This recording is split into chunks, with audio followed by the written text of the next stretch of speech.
मंगलमय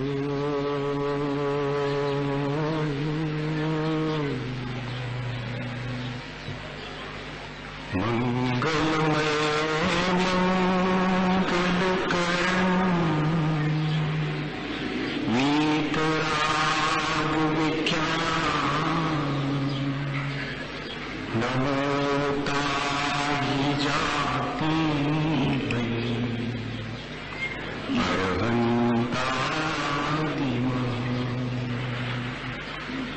जो विद्यादि सागर सुधी जो विद्यादि सागर सुधी गुरु हितैषी शुद्धात्म में निरत नित्य हितोपदेशी वे पाप ग्रीष्म ऋतु में जल है सयानी पूजूंगे सतत केवल ज्ञान पानी पूजूंगे सतत केवल ज्ञान पानी। बोले भगवान महावीर स्वामी के 10 लक्षण महापर्व की आचार्य गुरुवर विद्यासागर मुनि महाराज की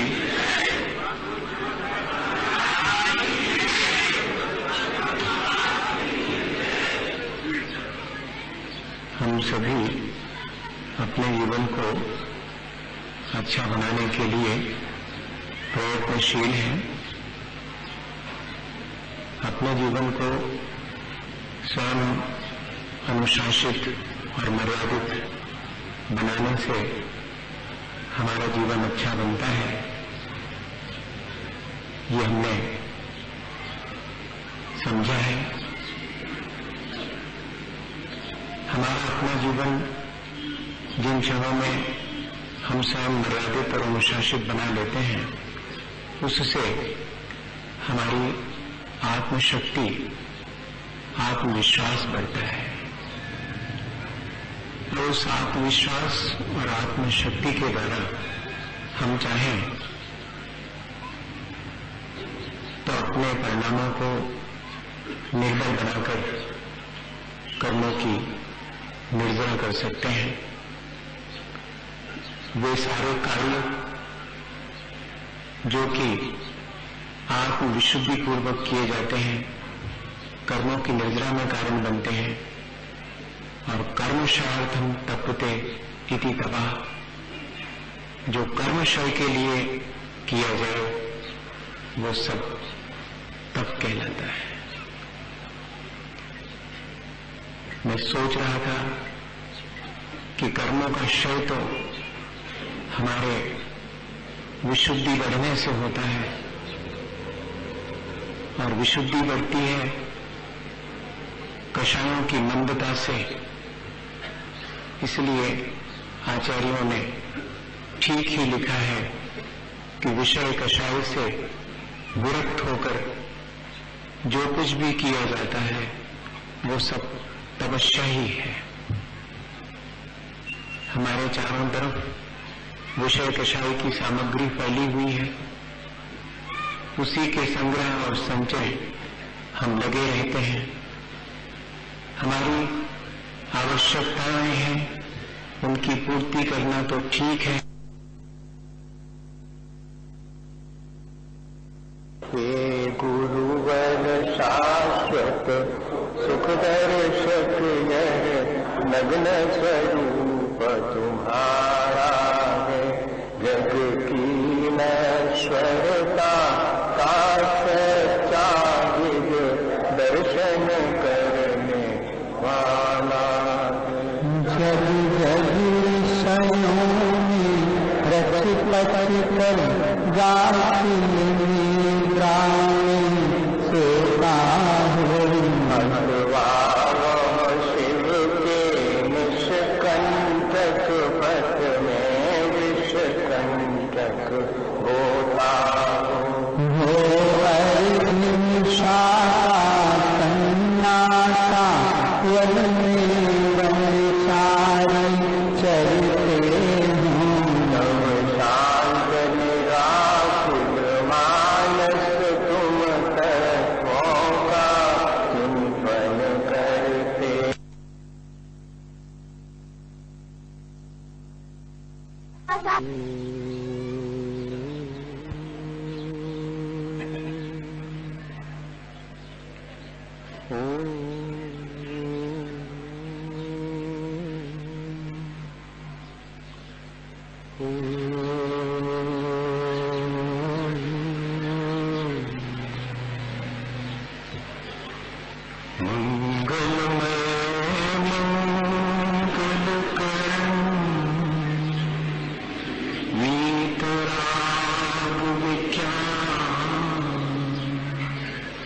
नमोता ही जाती अरहंता जो विद्या सागर सुधी जो विद्या सागर सुधी गुरु हितैषी शुद्धात्म में निरत नित्य हितोपदेशी वे पाप ग्रीष्म ऋतु में जल है सयानी पूजून में सतत केवल ज्ञान पानी पूजून में सतत केवल ज्ञान पानी। बोले भगवान महावीर स्वामी के 10 लक्षण महापर्व की, आचार्य गुरुवर विद्यासागर मुनि महाराज की,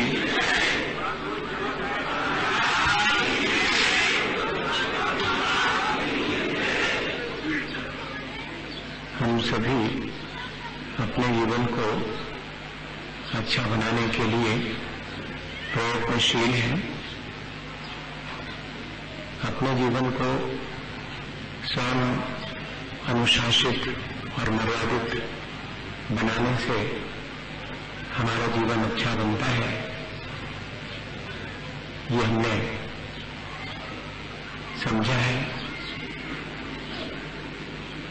हमारा अपना जीवन जिन क्षणों में हम स्वयं मर्यादित और अनुशासित बना लेते हैं, उससे हमारी आत्मशक्ति, आत्मविश्वास बढ़ता है। तो उस आत्मविश्वास और आत्मशक्ति के द्वारा हम चाहें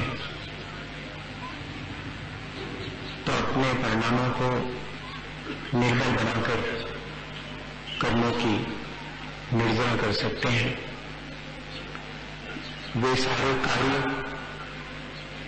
जो कि आत्मविशुद्धि पूर्वक किए जाते हैं, कर्मों की निर्जरा में कारण बनते हैं। और कर्मशयार्थम तपते इति तपः, जो कर्मशय के लिए किया जाए वो सब तप कहलाता है। मैं सोच रहा था कि कर्मों का क्षय तो हमारे विशुद्धि बढ़ने से होता है, और विशुद्धि बढ़ती है कषायों की मंदता से। इसलिए आचार्यों ने ठीक ही लिखा है कि विषय कषाय से विरक्त होकर जो कुछ भी किया जाता है वो सब तपस्या ही है। हमारे चारों तरफ विषय कषाय की सामग्री फैली हुई है, उसी के संग्रह और संचय हम लगे रहते हैं। हमारी आवश्यकताएं हैं, उनकी पूर्ति करना तो ठीक है। कुछ आरामदेह आवश्यकताएं हैं, उनकी भी पूर्ति करना कुछ हद तक ठीक है। लेकिन जो विलासतापूर्ण हमारी आवश्यकताएं हैं, उनकी पूर्ति किए बिना भी हमारा जीवन चल सकता है। यदि ये विचार हम कर लें और आवश्यकताओं की ही पूर्ति करें तो बहुत सारी विषय कषायों से हम बच जाएंगे। हम विषय और कषायों को इसलिए स्वीकार करते हैं क्योंकि हमें विलासतापूर्ण आवश्यकताओं की पूर्ति का भाव बहुत प्रबल होने से उसी को पाने की आकांक्षा हमारे मन में हमेशा बनी रहती है। और जो इच्छाएं हैं वे ही हमारे लिए विशुद्धि को घटाने में या विशुद्धि को बढ़ने से रोकने में कारण बनती हैं। तब आचार्य भगवंतों ने दूसरी भी परिभाषा लिख दी कि इच्छा निरोधा तपा। जो कर्म के क्षय के लिए किया जाए वो सब तप है। यानी जो जो हमारे परिणामों को निर्मल बनाए वो सब तप है। और परिणाम निर्मल तब बनते हैं जब हम विलासितापूर्ण आवश्यकताओं को घटाते हैं, यानी अपनी इच्छाओं को हम जीत लेते हैं।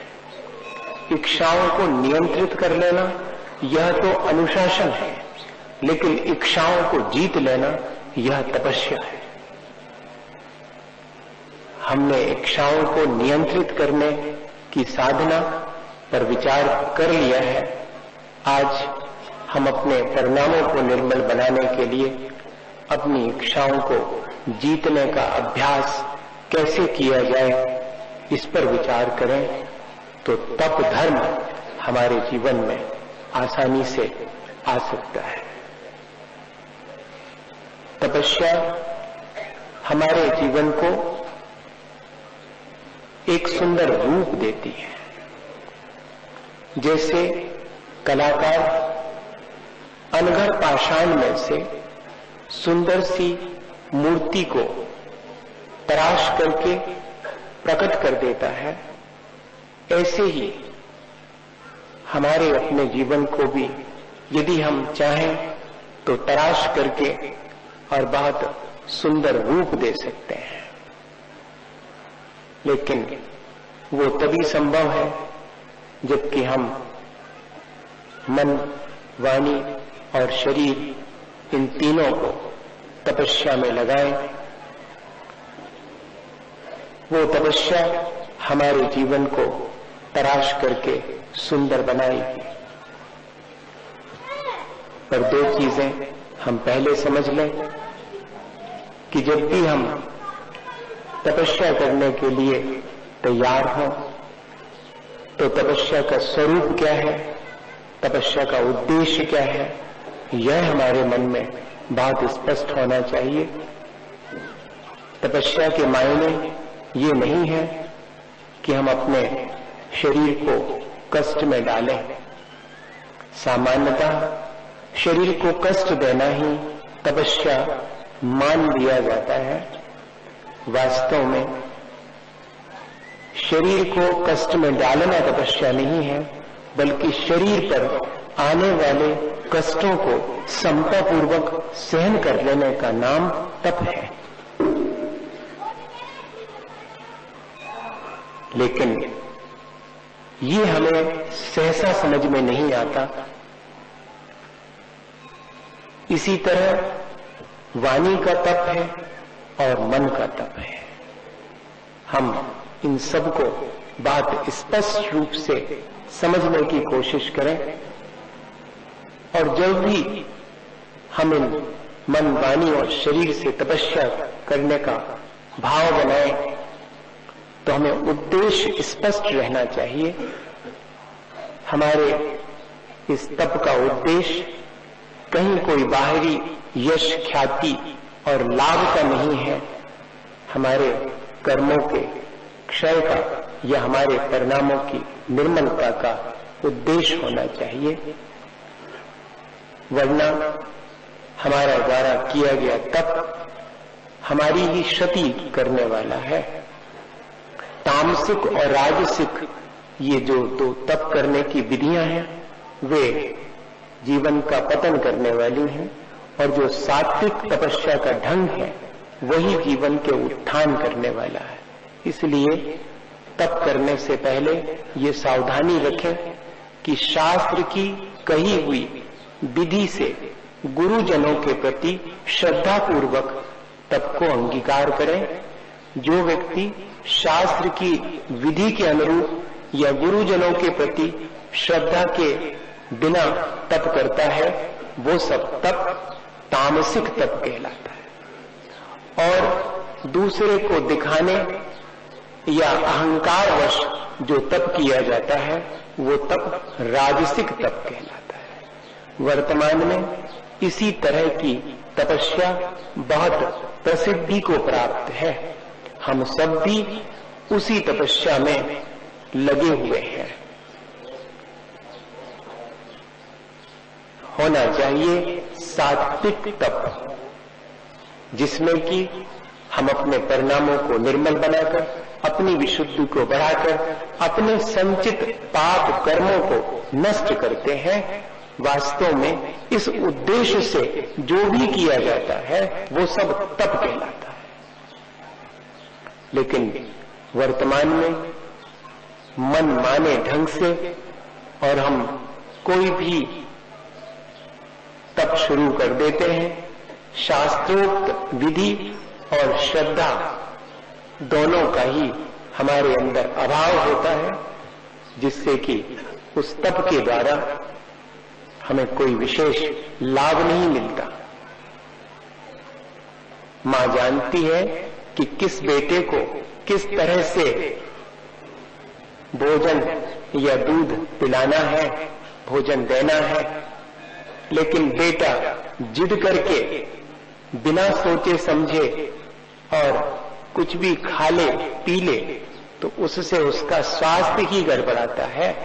ठीक ऐसे ही गुरुजन जानते हैं कि सामने वाले की सामर्थ्य क्या है और उसे किस तरह की तपस्या करने पर परिणामों में निर्मलता आएगी।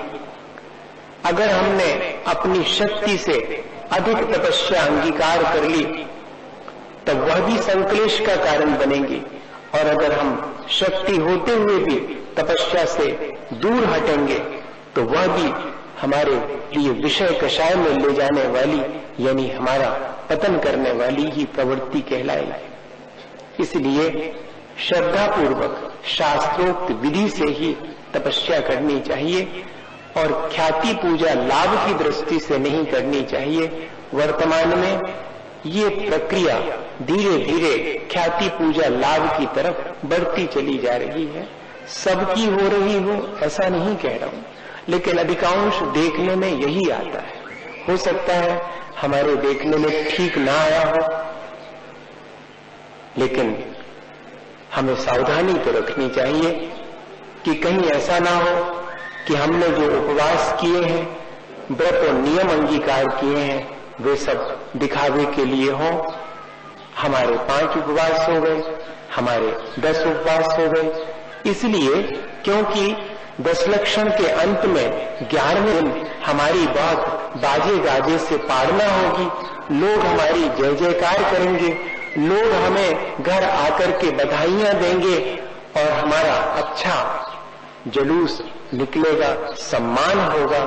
ये सब चीजें इसके साथ जो प्रवेश कर गई हैं वो बहुत खतरनाक है। किसी भी साधक की साधना को मुश्किल में डालने वाली तो है, क्योंकि मन हमारा इतना मजबूत नहीं है कि जो इन सब चीजों से अलिप्त रह सके। हम जरूर से इनसे प्रभावित होते हैं। ये बात जुदी है कि हमारी तपस्या से कोई प्रभावित होकर के हमारा सम्मान करे, और वास्तविक सम्मान तो वो है कि अगर आप दूसरे की तपस्या से वास्तव में प्रभावित हैं तो स्वयं तपस्या करके उसका सम्मान करें। अकेले माला पहना के या शाल उड़ा करके उसका सम्मान नहीं होगा। लेकिन क्या करें, ऐसी प्रक्रिया ही धीरे धीरे बढ़ती चली जा रही। तपस्या से प्रभावित होकर के कोई स्वयं तपस्या करके उसका सम्मान नहीं करता, बल्कि उसकी तपस्या को और अधिक कहना चाहिए राजसिक बनाने के लिए प्रयत्न करते हैं। अहंकार आ ही जाता है। बताओ तो, विनोबा ने लिखा एक जगह कि मैंने भगवान का कितनी बार नाम लिया, ये भी मुझे अपनी डायरी में लिख के रखना पड़ता है। ये तो नोटों के हिसाब जैसा हो गया कि जैसे मैं कल तक 1 करोड़ रुपए हैं, 2 करोड़ रुपए हैं, लाख 2 लाख रुपए हैं, इनका हिसाब रखता था। अब मेरी मालाएं कितनी हो गई नमोकार की, इसका हिसाब रखता हूं। गिन गिन करके भगवान का नाम लेता हूं।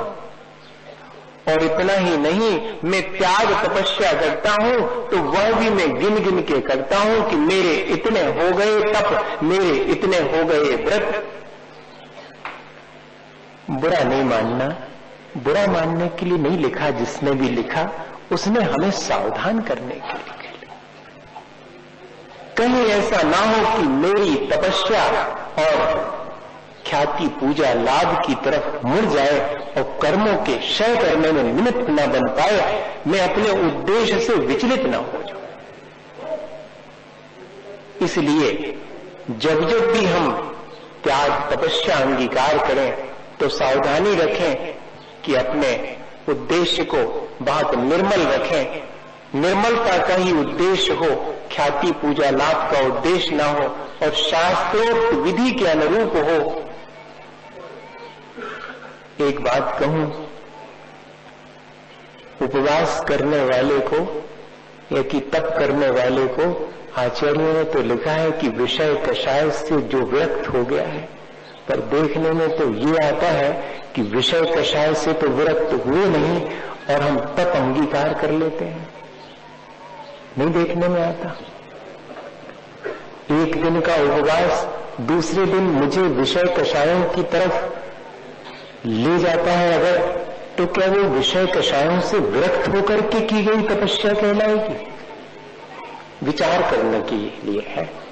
10 दिन का मेरा उपवास 11वें दिन मुझे विषय कषायों की तरफ ले जाए, क्या ठीक लगता है? होना तो ये चाहिए कि अब मैं जीवन भर के लिए विषय कषायों से उदासीन हो गया हूं, विरक्त हो गया हूं। मेरे जीवन में विषय शक्ति और कषायों में मंदता आई है, विषय शक्ति घटी है और कषाय मंद हुई है। ये मेरी तपस्या का फल मुझे प्राप्त हुआ है। दोनों ही चीजें हैं।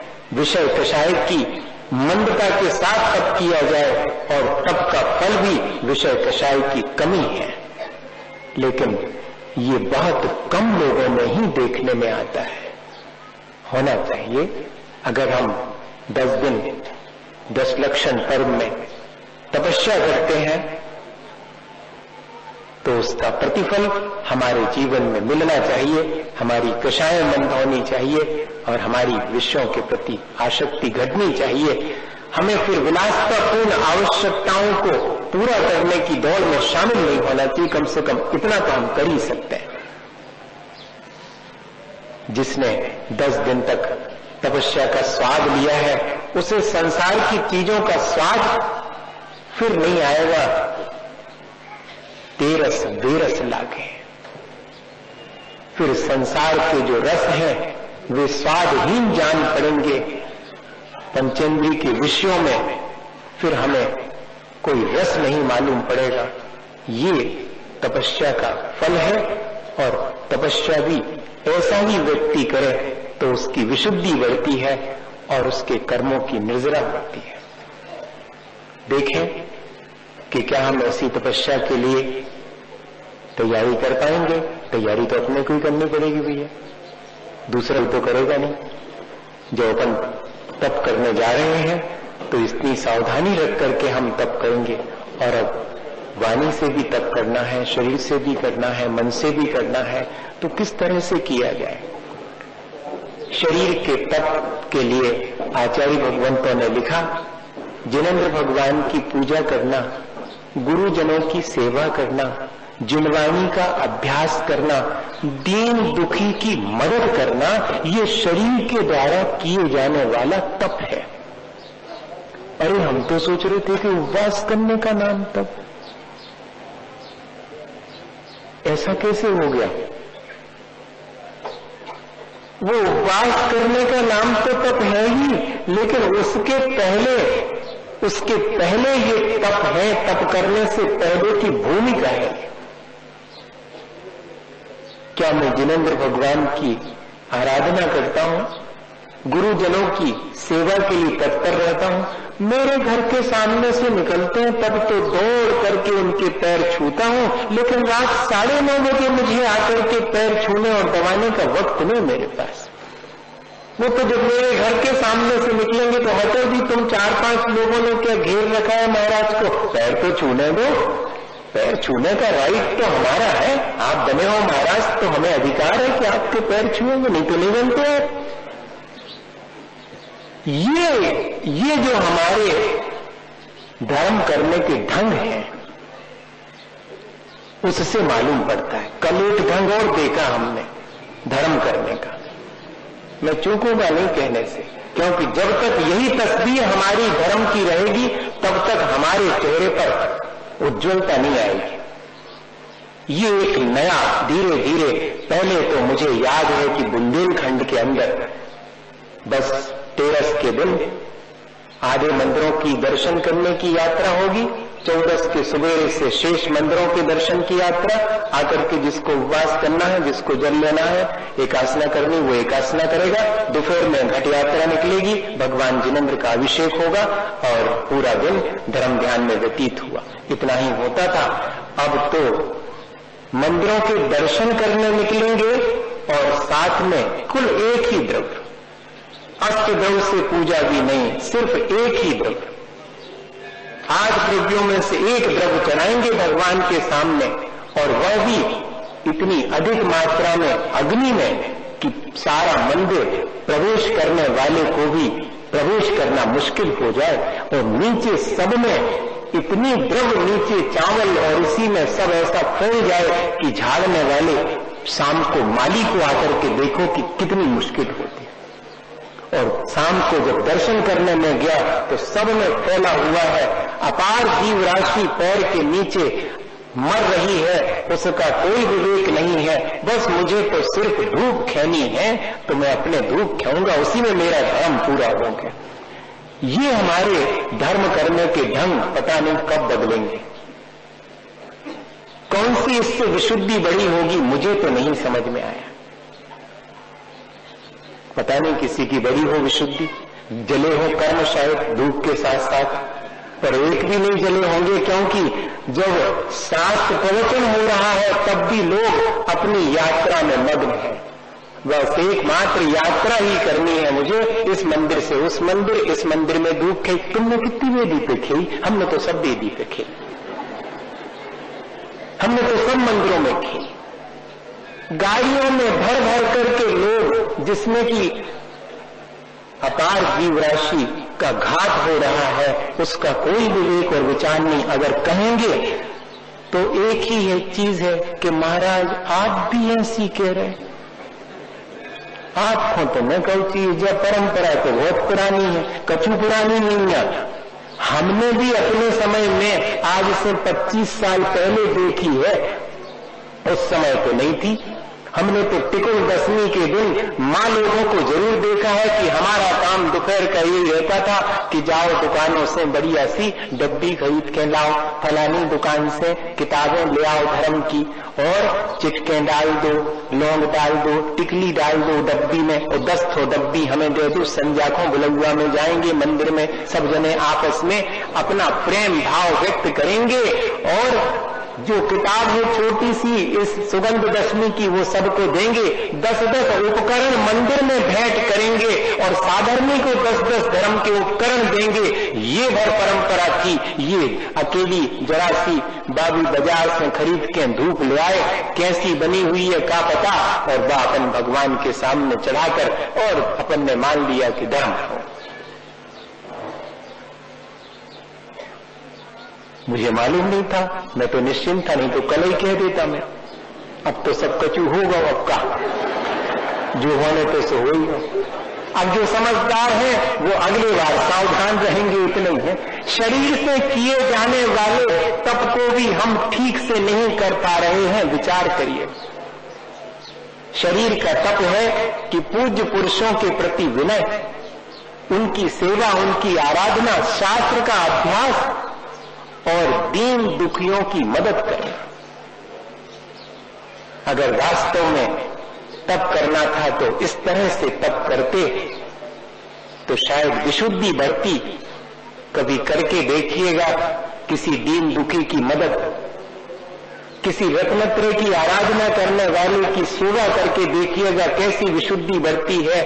कैसे परिणामों में निर्मलता आती है, तब होंगे कर्मों का क्षय, तब होगा हमारे जीवन का उत्थान।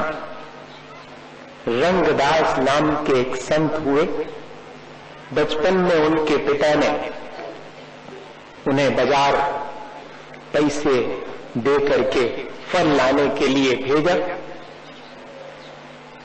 फल की दुकान तक पहुंचे, उसके पहले ही रास्ते में इतने दीनहीन भूखे प्यासे लोग दिखाई पड़े कि फल खरीदने का मन नहीं हुआ। तब क्या किया, जो पैसे पिता ने दिए थे सो सब उनके लिए बांट दिए। अत्यंत प्रसन्न वे सब दीनहीन, जिन्हें कि कई दिन से भोजन भी नहीं मिला था, और इनका मन भी प्रसन्न। जो विषयों में आसक्त होगा उसका मन प्रसन्न नहीं होगा, ये ध्यान रखना। इसलिए जो विषयों से विरक्त है और कषायें जिसकी मंद है वो ही तब कर सकता है।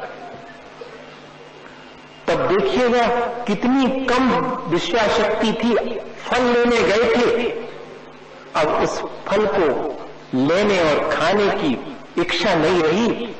कषायें अत्यंत मंद हो गए, विषयाशक्ति घट गई और शरीर से दूसरे की मदद कर दी। ये शरीर का तप। घर लौटे खाली हाथ।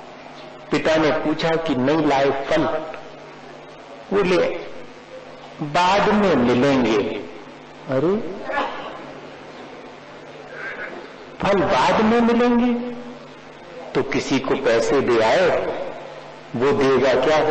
हाँ कहते दे आए, तो वो कब तक लेके आएगा? अब ये तो नहीं कह सकते। अरे भाई ठीक ठीक बताओ क्या करके आए? कहते सब दीनहीन गरीब थे, कई दिन से भूखे थे, उनके लिए हमने सब पैसे दे दिए। जो फल आपने खरीदने के लिए पैसे दिए थे वे सब इस तरह से समाप्त हो गए। पिता की आंख में आंसू आ गए, गदगद हो गए वो।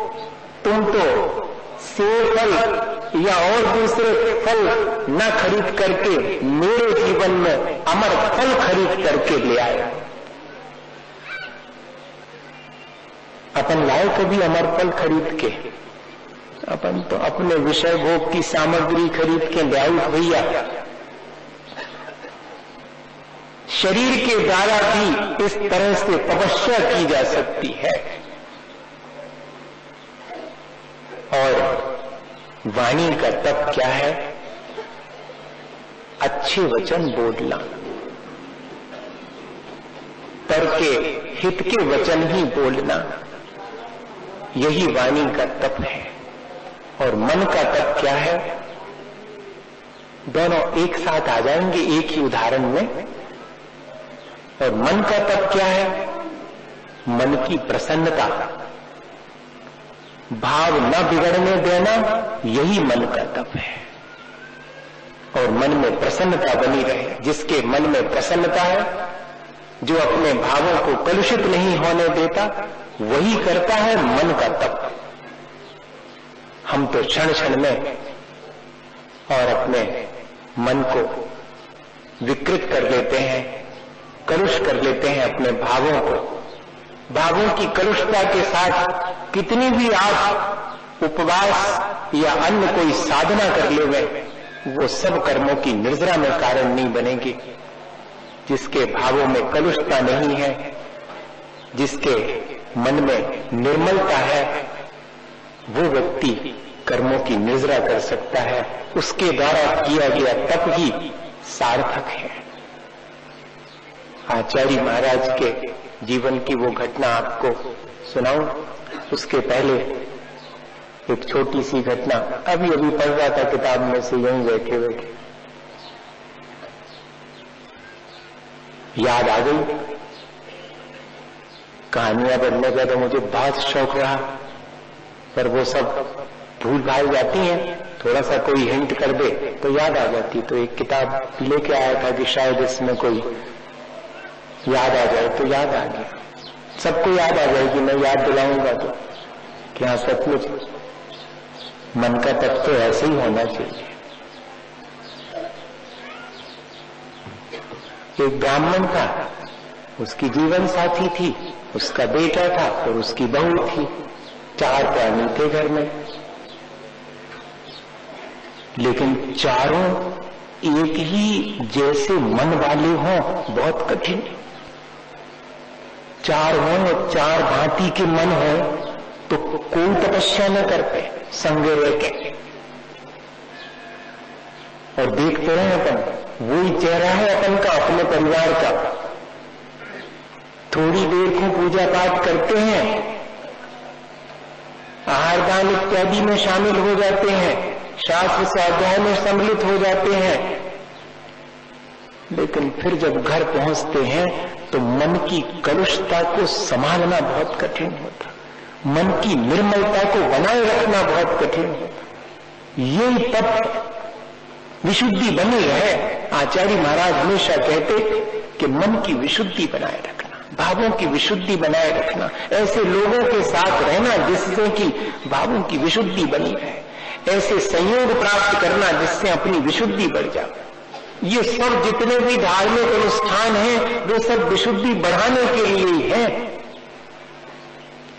और घर पहुंच करके वो विशुद्धि खंडित ना हो, तब माना जाएगा कि हाँ वास्तव में वो मेरी विशुद्धि बहुत सशक्त है। अब वो 4 रोटियां बामुश्किल बना पाए हैं। 3-4 दिन से तो आटा ही नहीं था, पानी पी करके दिन गुजार रहे थे। आज 4 रोटी बनाने लायक आटा मिला, सो 4 रोटियां बन गई हैं, एक सबके सामने परोस दी गई है। अभी खाने से पहले ब्राह्मण का मन हुआ कि कोई अतिथि तो नहीं है बाहर, इसके पहले कि भोजन करूं मैं अतिथि का सत्कार करके ही भोजन करूं। ये है परिणामों की निर्मलता, नहीं है तो अपन तो जा देखत के को गाओ तो आहार देवे खिलाने और छिप गाओ तो नहीं छिपो तो नहीं, अपनो मन बेकार में खर्चो करे। 2 आदमी सवेरे से तैयारी कर रहे लगाए हैं कि भैया आप कपड़ा सुखा लो और हमें तैयार होकर जाने आहार को, मन देखेगा अपना मन अपने बेकार बिगाड़े। वो अपनी तपस्या कर रहा है, उसकी तपस्या को देख करके हंसी उड़ाते और अपना मन कलुषित करते। रोज देखता रहता हूं कि देखो फिर इनने बिगाड़े मन धर्म की क्रिया में भी, और में आनंद आएगा जिनमें कि इंटरटेन हो रहा होगा, जिनमें मनोरंजन हो रहा होगा उनमें तो अब थोड़ी सी दिक्कत हो गई कल से कि वो सब शाम का और चौपट हो गया।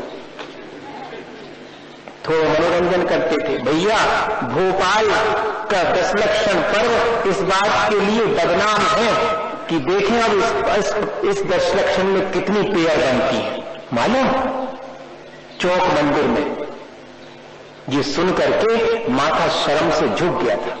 इस बार के पर्यूषण 10 लक्षण पर्व में देखें किस किस की पेयर बनती हैं, और फिर बाद में महीने 2 महीने के बाद जब शादी का मौसम आएगा तो उन्हीं के ब्याह भी होंगे, तय हो जाएगा मंदिर के भीतर सांस्कृतिक कार्यक्रमों के दौरान। ये होगा, किसी से छुपी हुई बात नहीं है, थोड़ी कड़ी लगेगी तो लग जाएगा, लेकिन होता यही है। ये जो युवा वर्ग है इसकी भीड़ कब इकट्ठी होती है, उसी समय, बाकी समय नहीं होती इकट्ठी धर्म ध्यान करने के लिए।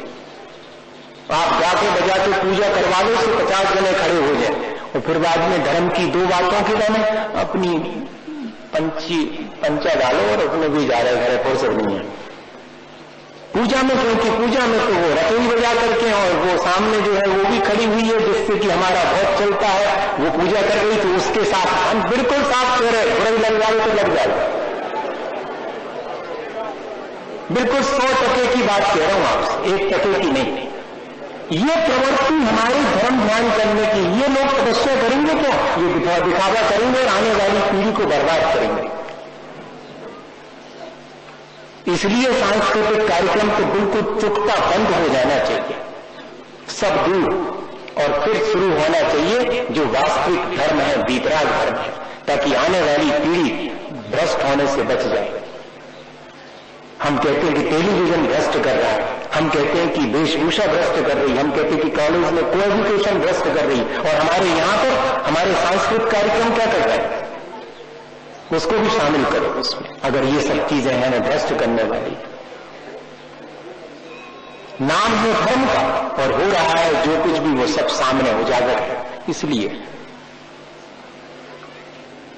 वो चारों के चारों प्राणी अतिथि सत्कार के भाव रखे हुए हैं, अत्यंत निर्मल, और अतिथि तो खड़ा ही हुआ है बाहर हमारे इंतजार में।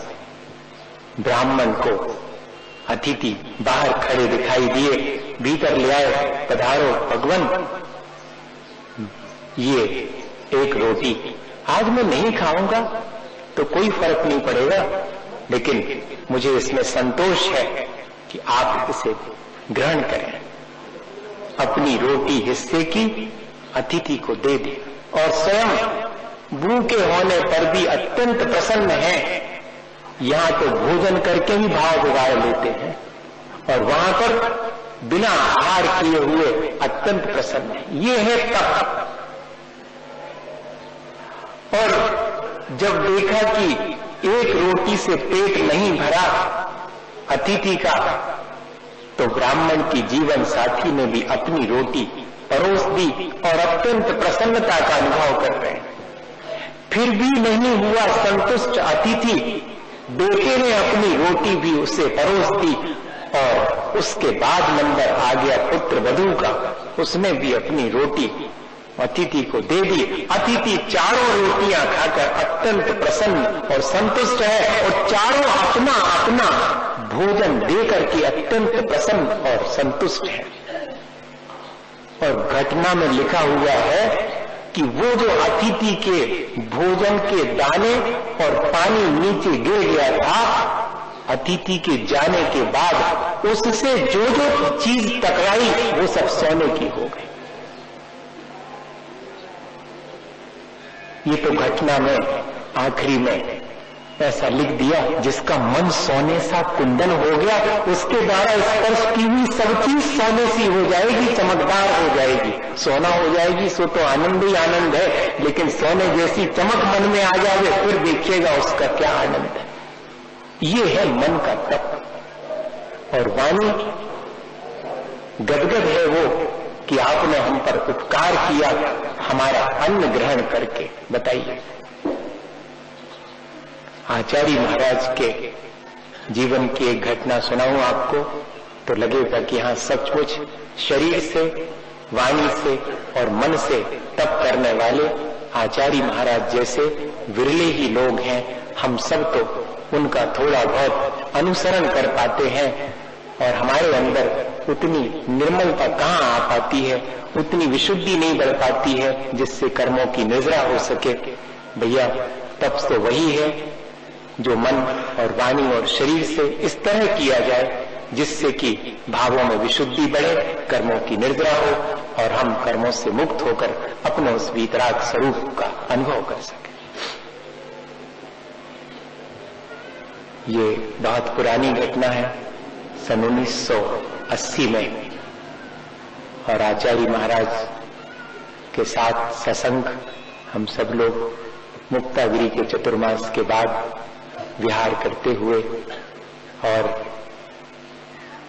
आ रहे थे रास्ते में, और जैसा लोगों ने रास्ता बताया तो जिस रास्ते पर जाना था थोड़ा सा भ्रम हो जाने से अन्य रास्ते पर मुड़ गए, तो जहां पहुंचना था वहां न पहुंच करके और अन्य स्थान की तरफ बढ़े, तो वो स्थान भी नहीं आ पाया और रात घिर गई। अब जैसे ही अंधेरा होने को हुआ, आचार्य महाराज ने कहा कि अब तो आगे चलना संभव नहीं है।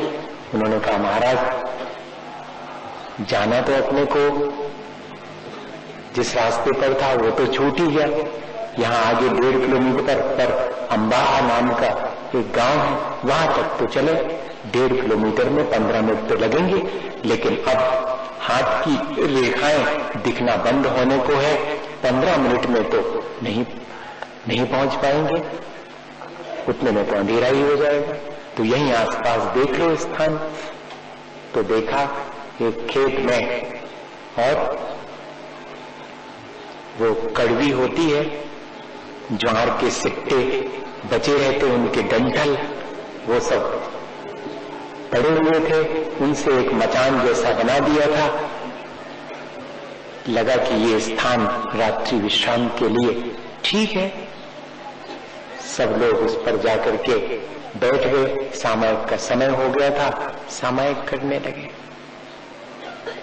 अब ठंड तो धीरे धीरे बढ़ी, खुला हुआ स्थान था, आसपास बहुत मच्छर भी थे, वो भी आ गए। अब शरीर से भी आने वाले कष्ट को सहना, वाणी से तो मौन ही है। अब रही बात मन की, मन को कलुषित नहीं होने देना, ये बहुत कठिन है। शरीर पर आने वाले कष्ट को झेल सकेंगे, लेकिन मन कलुषित ना हो, ये तो बहुत कठिन है। अब सबके मन में आ रहा था कि कैसे हैं वो लोग। अरे थोड़ा पहले उस टर्निंग पर बता देते कि यहां से नहीं मुड़ना है, यहां से मुड़ना है, तो आज यहां का को इस स्थिति में आते। नाना प्रकार के विचार मन में आ रहे। और फिर 9 बजे रात को लालटेन लिए हुए लोग ढूंढते हुए आए कि कहां रुका है संघ। सुनते हैं कि संघ यहीं पर आया है। अब जब उन्होंने देखा कि ऐसे स्थान पर रुके हैं, क्या करें, कुछ भी और इंतजाम भी नहीं किया जा सकता। चटाइयां सब कहीं के कहीं पहुंच गई हैं, न ओढ़ने का साधन है, न नीचे कुछ बिछा करके बैठा जा सकता है। अब मुश्किल ये थी कि जहां बैठे थे वहां से जरा भी खिसकते थे तो उस ज्वार के सिट्टे में हल्के हल्के से, बारीक से, और वो डंठल चुभते थे, तो खिसक भी नहीं सकते अपनी जगह से, जहां बैठे वहीं बैठे। अब रात 10 बजे सोचा कि थोड़ा बहुत विश्राम हो जाएगा, लेट लेंगे। दिन भर में 20 किलोमीटर तो चल चुके थे। आचार्य महाराज ने जैसे ही विश्राम के लिए लेटे तो हम लोग भी धीरे धीरे करके लेट गए। अब जैसे ही लेटे तो ओढ़ने के लिए तो कुछ था नहीं। श्रावकों ने सोचा कि ठंड बहुत पड़ेगी रात में 12 बजे तक, तो ये जो डंठल और पड़े हैं वो उड़ा गए। तो वो डंठल और ऊपर से उड़ा दिए। अब उनका भी बोझ हो गया, और बोझ होने के साथ साथ अब हिलडुल भी नहीं सकते। ऊपर से भी जरा हाथ हिलाओ तो वो खरोंच लगती थी, और नीचे से तो है ही डंठल पर ही बैठे हुए। अब सारी रात इसी तरह व्यतीत हो गई। सुबह सामायिक में उठने के लिए जब कोई ऊपर के डंठल उठाए तब उठना हो सके। अब पड़े रहो चुपचाप, उपसर्ग मान करके चुपचाप पड़े हैं। उसी में लेटे लेटे ही सामायिक हो गई। जब सुबह लोगों ने वो डंठलों का इतना मोटा मोटा बोझ उठाया, तब सबके चेहरे पर प्रसन्नता तो नहीं थी, एकमात्र आचार्य महाराज को छोड़ करके। आचार्य महाराज के चेहरे की तरफ देख करके हम लोगों को भी थोड़ी थोड़ी झूठी मुस्कुराहट लाना पड़ेगी। ईमानदारी से बोल, इतने प्रसन्न आचार्य महाराज तो ज्यों के थे, और अपन के चेहरे पर तो बहुत भावों में उतनी विश्रुति नहीं थी। भक्ति हुई, भक्ति के बाद विहार शुरू हुआ। श्रावक तब तक आ गए। हम सबके मन में तो श्रावकों को 4 बातें कहने का मन था ही। कहा नहीं, आचार्य श्री के साथ में है, और जब आचार्य श्री कुछ नहीं कह रहे तो अपन भी कुछ नहीं कहो। चले 1-8 किलोमीटर चले होंगे, सूरज की किरणें निकल आई तो